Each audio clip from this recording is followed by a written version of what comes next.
trapeze first, okay? So you tell me how far you'd like it.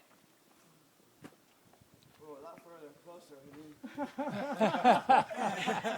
Do it like me. just say stop.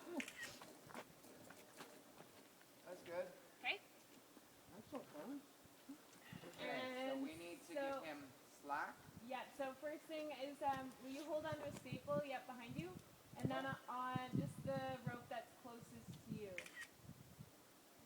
Yes, you're going to give it a big pull. Big. And you're going to bend your knees when you do it. So big, and let go. Okay. Let go of the rope. Hold onto the staple behind you. Uh-huh. And you guys are going to take it a bit. Okay, that's good. And you guys can take the rest of the slack. And then both of you are going to have slack at the front. There we go. And maybe not. That's okay. Okay. So you got to say the R word, I know. remember. I'm getting ready. Are you guys ready? Yeah. Ready. Okay, I'm ready. 1, 2, 3. Yes! Yay! You use the ropes very interestingly. Like propulsion. So what you got? Let go? Yep. Right, just let go.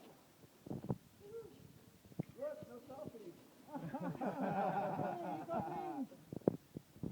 Yeah. It's there. It's there. Are you coming down? Right down. Good stuff. These are awesome. Thank you. It's my super wrestlers.